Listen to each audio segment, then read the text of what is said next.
അസ്സലാമു അലൈക്കും വറഹ്മത്തുള്ളാഹി. 5ാം ക്ലാസ്സിലെ താരീഖിൻ്റെ അർദ്ധവാർഷിക പരീക്ഷ ചോദ്യപേപ്പറാണ്. 1. യോജിപ്പിക്കാം. കളിയിൽ ജുസാഅത്ത് ഹിജ്റ 7-ാം വർഷം, ഹിജ്റ 6-ാം വർഷം, ഹിജ്റ 8-ാം വർഷം, ബനു ബക്കർ 3000. 1. മക്ക വിജയം ഹിജ്റ 8-ാം വർഷം.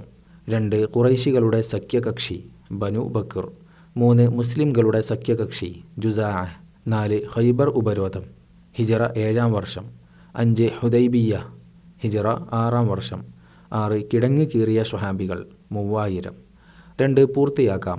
1. നബി സ്വല്ലല്ലാഹു അലൈഹി വസല്ലമയും സ്വഹാബാക്കളും മക്കയിൽ നിന്ന് 50 മൈൽ അകലെയുള്ള ഹുദൈബിയ്യയിൽ ഇറങ്ങി. 2. ഖന്തക്കിൽ ശത്രുക്കൾ സംഘടിതമായി വന്നതിനാൽ അഹ്സാബ് എന്നും പേരുണ്ട്. 3. 1600 സ്വഹാബികളുമായി നബി സ്വല്ലല്ലാഹു അലൈഹി വസല്ലം ഖൈബറിലേക്ക് പുറപ്പെട്ടു. 4.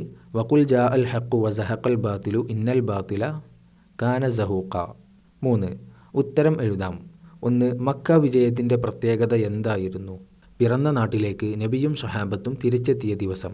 മുശ്രിക്കുകളുടെ അധീനതയിൽ നിന്ന് കഅബ മോചിതമായ ദിവസം. 2. ഇസ്ലാമിലെ യുദ്ധങ്ങളുടെ ഉദ്ദേശ്യം എന്തായിരുന്നു? അക്രമമല്ല, ആത്മരക്ഷയാണ് ഇസ്ലാമിക യുദ്ധങ്ങളുടെ ഉദ്ദേശ്യം. 3. മുസ്ലിംകളും മക്ക മുശ്രിക്കുകളും തമ്മിൽ ബദറിൽ വെച്ച് യുദ്ധം നടന്നത് എന്നാണ്?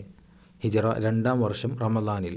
4. ഉഹദിൽ നബി സ്വല്ലല്ലാഹു അലൈഹി വസല്ലമക്ക് സംഭവിച്ചത് എന്താണ്? നബി തങ്ങളുടെ ശിരസ്സിന് മുറിവേൽക്കുകയും മുൻപല്ല് പൊട്ടുകയും ചെയ്തു. 5. ഉഹദ് യുദ്ധം ഉണ്ടായത് എന്നാണ്? ഹിജ്റ 3-ാം വർഷം ഷവ്വാൽ മാസം 15-നാണ് ഉഹദ് യുദ്ധമുണ്ടായത്. 4. എണ്ണം എഴുതാം. ഖൈബറിൽ ഷഹീദായവർ 15. ഖൈബറിൽ കൊല്ലപ്പെട്ട യഹൂദികൾ 93. ഉഹദിൽ ഷഹീദായവർ 70. ബദറിൽ ഷഹീദായവർ 14. 5. വ്യക്തമാക്കാം.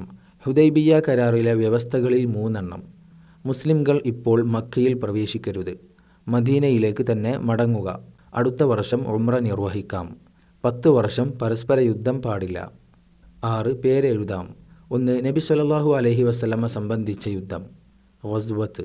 2. മക്ക വിജയത്തിൽ അബ്ബാസ് റളിയല്ലാഹു അൻഹു കയറിയ കുതിര ബൈളാ.